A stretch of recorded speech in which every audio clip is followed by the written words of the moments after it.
नमस्कार दोस्तों, स्वागत है आप सभी का संकल्प स्टडी पॉइंट उत्तराखंड में।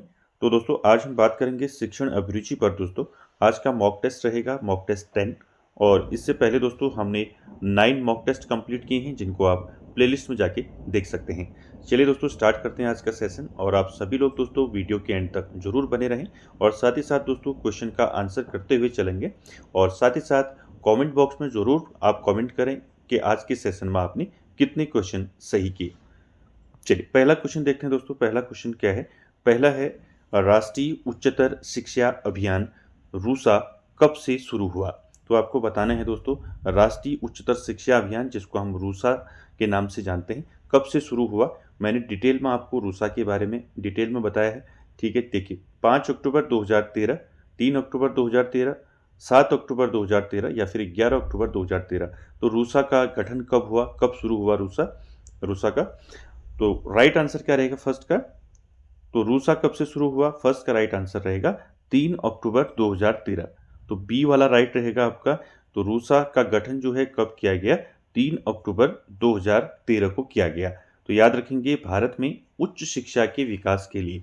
ठीक है, किसके लिए? उच्च शिक्षा। ठीक है, तो उच्च शिक्षा के विकास के लिए समग्र योजना है जिसे 3 अक्टूबर 2013 को भारत सरकार के शिक्षा मंत्रालय द्वारा शुरू किया गया था। ठीक है, और साथ ही साथ दोस्तों आपको याद रखना है कि जो रूसा है दोस्तों, रूसा जो है उच्च शिक्षण संस्थानों को वित्त पोषण प्रदान करता है। यानी कि उच्च शिक्षण संस्थानों को, ठीक है, उच्च शिक्षण संस्थानों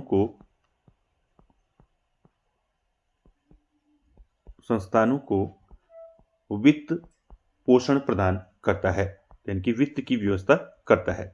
ठीक है, साथ ही साथ आपको याद रखना है दोस्तों, रूसा जो है इस अभियान के द्वारा दोस्तों पुस्तकालयों तथा प्रयोगशालाओं को उन्नत करने और मजबूत बनाने के प्रयास किए गए थे।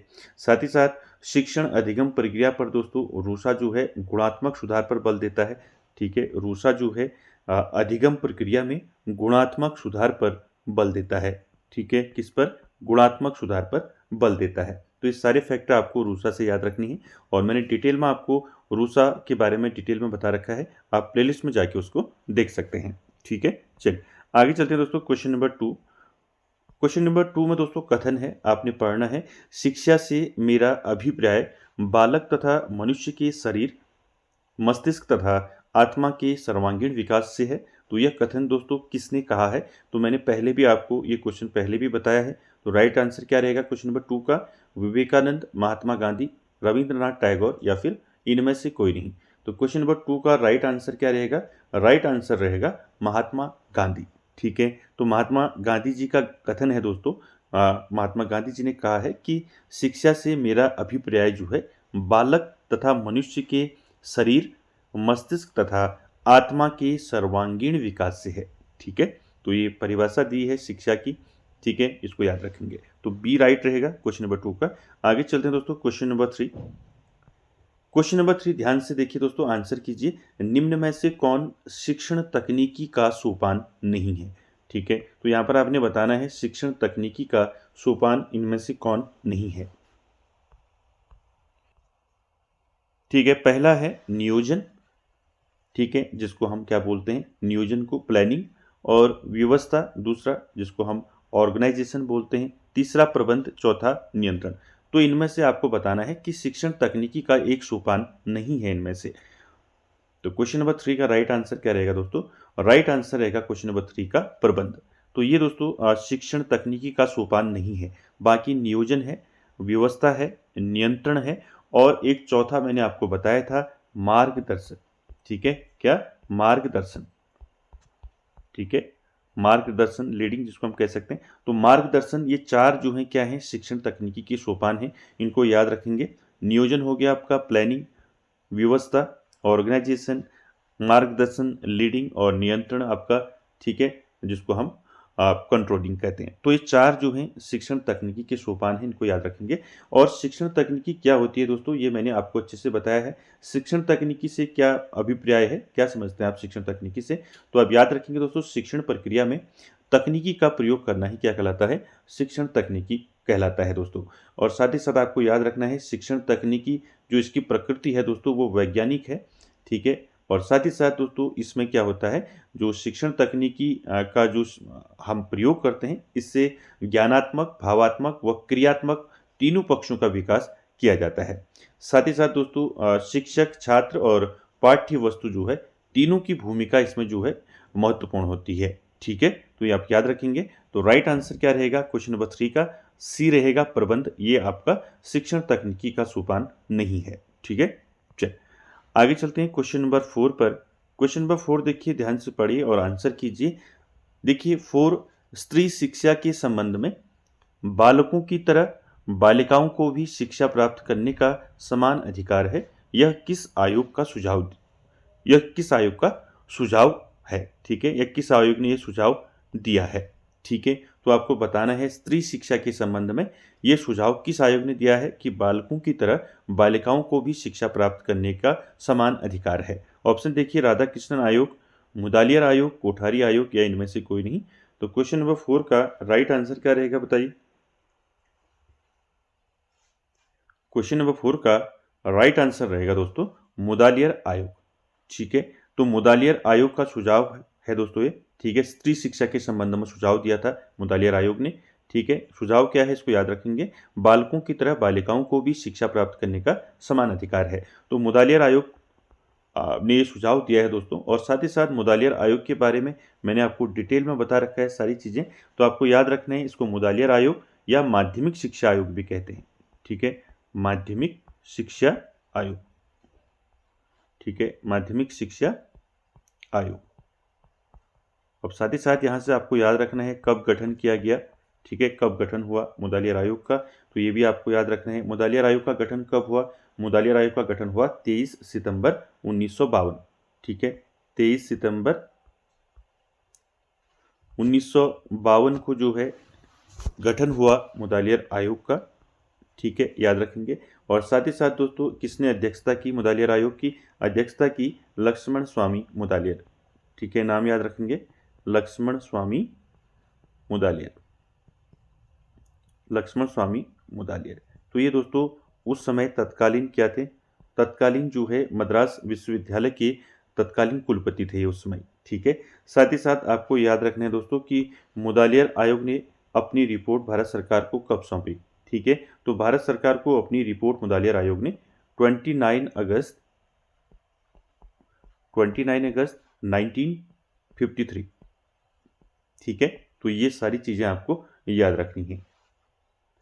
आगे चलते दोस्तों, अगला क्वेश्चन पढ़िए और आंसर करिए इसका। देखिए आप क्वेश्चन नंबर 5 क्या है, विद्यालय प्रशासन के संबंध में, ठीक है, किस आयोग ने यह सुझाव दिया। तो क्या सुझाव दिया, देखिए प्रत्येक राज्य में राज्य विद्यालय शिक्षा बोर्ड यानी कि state board of school education और राज्य शिक्षा सेवा यानी कि स्टेट एजुकेशन सर्विस का गठन किया जाए। तो किस आयोग ने सुझाव दिया है दोस्तों। ऑप्शन देखिए, मुदालियर आयोग मैंने आपको बताया है डिटेल में, मुदालियर आयोग, राष्ट्रीय ज्ञान आयोग, कोठारी आयोग या इनमें से कोई नहीं। क्वेश्चन नंबर 5 का राइट आंसर क्या रहेगा।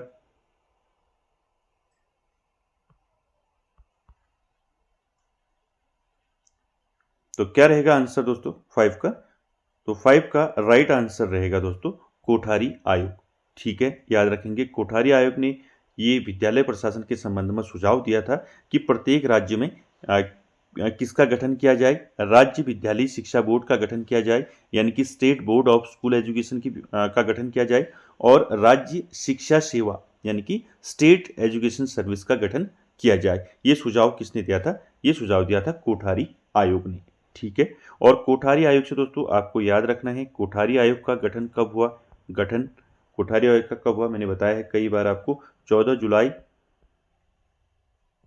ठीक है, 14 जुलाई 1964, ठीक है, 1964 में कोठारी आयोग का गठन हुआ, ठीक है। और साथ ही साथ अध्यक्षता किसने की कोठारी आयोग की, तो याद रखेंगे डॉक्टर DS कोठारी, ठीक है, DS कोठारी यानी कि दौलत सिंह कोठारी, ये अध्यक्षता की थी कोठारी आयोग की। और साथ ही साथ दोस्तों उस समय जो दौलत सिंह कोठारी थे दोस्तों वो तत्कालीन क्या थे उस समय, UGC के तत्कालीन कुलपति थे, ठीक है, UGC के, ठीक है। और साथ ही साथ आपको याद रखना है कुल कितने सदस्य थे कोठारी आयोग में, ये पूछा जाता है। तो 17 सदस्य थे, ठीक है, ये भी आपको याद रखना है।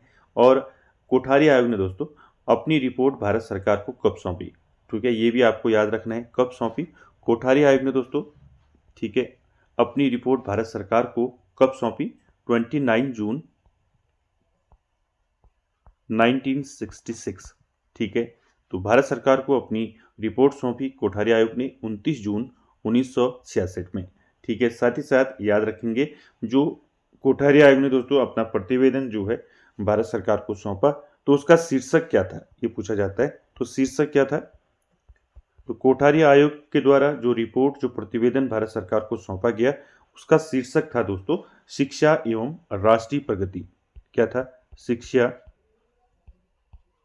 एवं राष्ट्रीय प्रगति, ठीक है, ये शीर्षक याद रखेंगे, राष्ट्रीय प्रगति, ठीक है। तो ये शीर्षक आप याद रखेंगे, ठीक है। और साथ ही साथ दोस्तों ये सारे फैक्ट आपको कोठारी आयोग से याद रखना है। गठन कब हुआ, ठीक है, अध्यक्षता किसने की, कुल सदस्य कितने थे, और साथ ही साथ रिपोर्ट भारत सरकार को कब सौंपी, और प्रतिवेदन का शीर्षक क्या था। तो ये सारे फैक्ट आपको याद रखने हैं।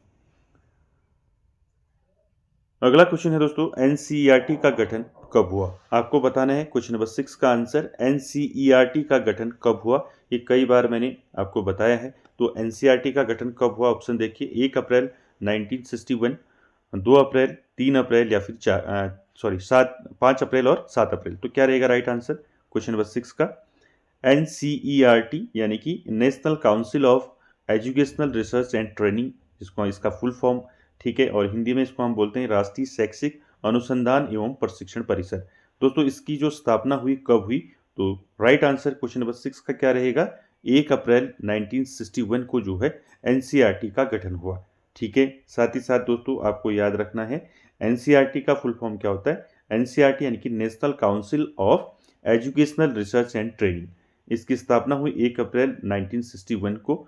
और साथ ही साथ दोस्तों आपको याद रखना है एनसीईआरटी के कितने क्षेत्रीय कार्यालय हैं, आपको ये भी याद रखना है। एनसीईआरटी के 5 क्षेत्रीय कार्यालय हैं, कौन कौन से 5 क्षेत्रीय कार्यालय हैं, ये भी आपको याद रखने हैं, ठीक है। क्षेत्रीय कार्यालय, तो 5 क्षेत्रीय कार्यालय हैं, कौन कौन से हैं, इनके नाम आपको याद रखने हैं। अजमेर, ठीक है, अजमेर, भोपाल, भुवनेश्वर, ठीक है, भोपाल, भुवनेश्वर, ठीक है, भोपाल भुवनेश्वर 3 हो गए, चौथा मैसूर, और 5वां शिलोंग, ठीक है। तो ये 5 जो हैं क्षेत्रीय कार्यालय हैं एनसीईआरटी के, इनको याद रखेंगे। और एनसीईआरटी के कार्य, एनसीईआरटी का क्या कार्य होता है दोस्तों, ये मैंने आपको बढ़िया अच्छे से बढ़िया करके तरीके से बताया था। देखिए एनसीईआरटी के अनेक कार्य हैं दोस्तों, स्कूली शिक्षा के लिए पाठ्य पुस्तकों का निर्माण करना, ठीक है, साथ ही साथ स्कूली शिक्षा की समस्याओं को समझना और उनका समाधान करना, और शिक्षकों के प्रशिक्षण की व्यवस्था करना, यानी कि जो टीचर्स हैं उनके प्रशिक्षण की व्यवस्था करना, और विज्ञान हेतु जो है विज्ञान किटें तैयार करना। तो काफ़ी सारे कार्य हैं एनसीईआरटी के, ये मैंने आपको डिटेल वीडियो में आपको बताया था, ठीक है, वहाँ आप इसको जरूर देखिए, ठीक है। क्लियर हो गया 6, आगे चलते हैं क्वेश्चन नंबर 7 पर। क्वेश्चन नंबर 7 है दोस्तों, एनसीटी का क्षेत्रीय कार्यालय नहीं है, अब आपको बताना है एनसीटीई, ठीक है, NCT national council for teacher education, इसका जो क्षेत्रीय कार्यालय इनमें से कौन सा नहीं है वो बताना है। ऑप्शन देखिए, भोपाल, भुवनेश्वर, अजमेर, जयपुर। तो क्वेश्चन नंबर 7 का राइट आंसर क्या रहेगा, तो क्षेत्रीय कार्यालय नहीं है बताना है, ठीक है। तो एनसीटी का क्षेत्रीय कार्यालय इनमें अभी ऊपर बताया था मैंने आपको, ठीक है, कौन सा नहीं है, तो 7 का राइट आंसर रहेगा अजमेर। तो अजमेर किसका क्षेत्रीय कार्यालय है, ये एनसीईआरटी का है, ठीक है, क्लियर है। और बाकी 3 जो हैं दोस्तों ये आपके एनसीटी के क्षेत्रीय कार्यालय हैं, भोपाल, भुवनेश्वर और जयपुर। तो यहाँ पर आपने एक याद रखना है कि यहाँ पर एक और है आपका एनसीटी का क्षेत्रीय कार्यालय। आपको पूछा जा सकता है एनसीटी के कितने हैं क्षेत्रीय कार्यालय, तो इसके 4 हैं, ठीक है। एनसीईआरटी के कितने हैं, 5 हैं, ठीक है, ये याद रखेंगे। तो देखिए एनसीटी के भोपाल, भुवनेश्वर और जयपुर 3 यहाँ पर क्षेत्रीय कार्यालय हैं। तो चौथा है आपका बेंगलुरु, ठीक है, चौथा क्या है, बेंगलुरु, ठीक है, ये याद रखेंगे। क्लियर है? तो सी इसमें जो है क्षेत्रीय कार्यालय नहीं है एनसीटी का। और साथ ही साथ दोस्तों एनसीटी से आपको याद रखना है, एनसीटी के बारे में मैंने आपको अच्छे से बता रखा है एनसीटी के बारे में। तो एनसीटी के क्षेत्रीय कार्यालय याद रखेंगे जयपुर, बेंगलुरु, भुवनेश्वर और भोपाल। ठीक है, और साथ ही साथ गठन की बात करें तो एनसीटी का जो गठन है वो हुआ आपका 1973 में। यहाँ पर पूछा जाता है हमेशा, देखिए 1973 में इसका जो है गठन किया गया, लेकिन इसको संवैधानिक दर्जा कब दिया गया? 1993 में। ये तीनों आप याद रखेंगे, 1993 में एनसीटी को संवैधानिक दर्जा दिया गया और 1995 में एक एक्ट के तहत इसका पुनर्गठन किया गया।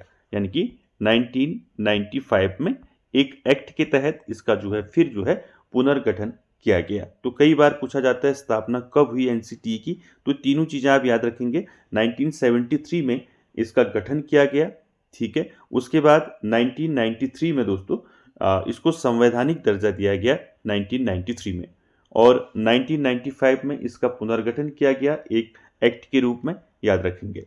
ठीक है, ये तीनों आपको याद रखना है। ठीक है, चल आगे चलते हैं दोस्तों क्वेश्चन नंबर 8 पर। क्वेश्चन नंबर 8 है, देखिए शिक्षा का अधिकार अधिनियम आरटीई 2009 का किस धारा में कहा गया है कि कोई भी शिक्षक खुद को निजी ट्यूशन या निजी शिक्षण गतिविधि में संलग्न नहीं करेगा। तो आपको बताना है दोस्तों, मैंने आपको शिक्षा का अधिकार अधिनियम में धाराओं के बारे में आपको बताया था कि कौन सी धारा में क्या बताया गया है। तो उन धाराओं को आपने सभी को याद रखनी है, वो धाराएं दोस्तों वहाँ से आपके क्वेश्चन जरूर पूछे जाते हैं। तो यहाँ पर आपको बताना है कि आरटीई की किस धारा में ये कहा गया है कि कोई भी शिक्षक खुद को निजी ट्यूशन या निजी शिक्षण गतिविधि में संलग्न नहीं करेगा। धारा देखिए, धारा 14, धारा 24, धारा 28 या फिर धारा 12। तो 8 का राइट आंसर क्या रहेगा? तो 8 का राइट आंसर रहेगा दोस्तों, बताइए क्या रहेगा राइट आंसर। ये क्वेश्चन मैंने पहले भी बताया है आपको कि किस धारा में ये कहा गया है कि कोई भी शिक्षक खुद को निजी ट्यूशन नहीं पढ़ा सकता और निजी शिक्षण गतिविधि में संलग्न नहीं हो सकता है। तो ये किस धारा में कहा गया है? तो 8 का राइट आंसर रहेगा दोस्तों धारा 28। ठीक है, याद रखेंगे धारा आरटीई की धारा 28 में क्या है? कोई भी शिक्षक खुद को निजी ट्यूशन या निजी शिक्षण गतिविधि में संलग्न नहीं करेगा, ये धारा 28 में है। ठीक है, इसको याद रखेंगे। और साथ ही साथ दोस्तों धाराओं के बारे में मैंने आपको बताया था कि धारा 24 किससे है। ठीक है, धारा 24 में क्या बताया गया है? जो टीचर्स हैं, अध्यापक हैं, उनके कर्तव्यों से संबंधित है धारा 24। ठीक है, अध्यापकों के कर्तव्यों से संबंधित, ठीक है, अध्यापकों के कर्तव्यों से संबंधित, ठीक है, कर्तव्यों से संबंधित। ठीक, और धारा आपका 28 मैंने बता दिया, और 24 और 20 आपका धारा 12 में क्या है? 12 में, तो ये भी याद रखेंगे। धारा 12 में क्या है? धारा 12 में दोस्तों 25% कमजोर वंचित वर्ग के बच्चों के लिए है। ठीक है, ये सारे जो धाराएं हैं इनको आपको याद रखनी है क्योंकि यहाँ से आपके क्वेश्चन पूछे जाएंगे। ठीक है, और आप सभी जानते हैं जो आरटीई यानी कि शिक्षा का अधिकार अधिनियम 2009 है, ये राज्य में कब से लागू हुआ ये भी पूछा जाता है। तो 1 अप्रैल, ये भी याद रखेंगे, 1 अप्रैल 2010 से ये लागू हुआ। ठीक है, ये भी याद रखेंगे। चलिए आगे चलते हैं क्वेश्चन नंबर 9 पर। क्वेश्चन नंबर 9 है दोस्तों, किस आयोग ने पड़ोस का विद्यालय खोलने की अनुशंसा की? ये क्वेश्चन भी पहले में रिपीट हुआ है। ठीक है, बताइए इसका आंसर क्या रहेगा क्वेश्चन नंबर 9 का? किस आयोग ने पड़ोस का विद्यालय खोलने की अनुशंसा की?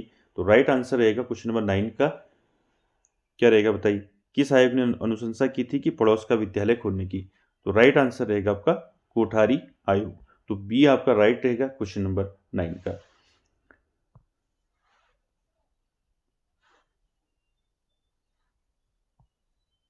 यहाँ पर दोस्तों आरटीई जो है, यहाँ पर एक चीज आप और नोट कर लें, यहाँ पर शिक्षा का जो अधिकार अधिनियम है, फिर आगे चलेंगे। शिक्षा का अधिकार अधिनियम आरटीई जो 2009 है, यहाँ से क्वेश्चन पूछा जाता है कि इसको लोकसभा में कब पारित किया गया, राज्यसभा में इस एक्ट को कब पारित किया गया और राष्ट्रपति द्वारा इसको कब मंजूरी दी गई। तो ये क्वेश्चन पूछे जाते हैं, तो इसको आपको याद रखना है। तो आरटीई एक्ट जो है दोस्तों, जो आरटीई जो शिक्षा का अधिकार अधिनियम है, इसको राज्यसभा में पारित किया गया, ठीक है, यहाँ पर लिखें राज्यसभा। तो राज्यसभा में पारित कब किया गया?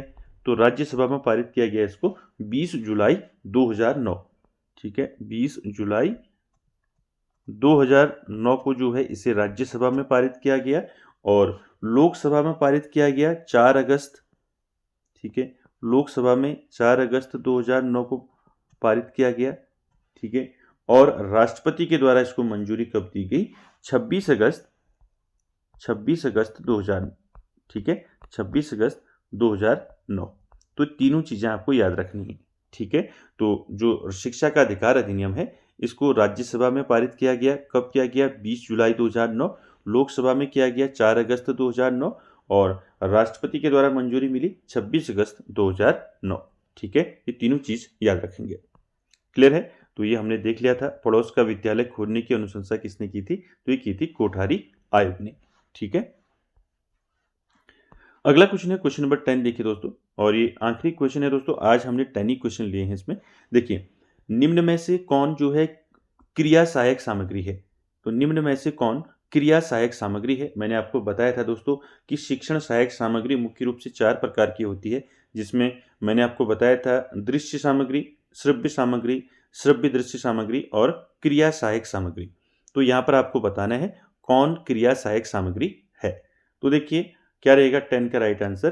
10 का राइट आंसर रहेगा क्रिया सहायक सामग्री है प्रदर्शन, ठीक है। प्रदर्शन है आपका क्रिया सहायक सामग्री। इसके अंतर्गत और कौन कौन आते हैं? इसके अंतर्गत आते हैं भ्रमण, ठीक है, भ्रमण आते हैं इसके अंतर्गत, साथ ही साथ कार्यशाला, ठीक है, कार्यशाला। तो ये किसके अंतर्गत आते हैं? ये आते हैं आपकी क्रिया सहायक सामग्री के अंतर्गत, ठीक है। और मैंने आपको बताया था दृश्य सहायक सामग्री, जैसे मॉडल है आपका, ठीक है, मॉडल क्या है?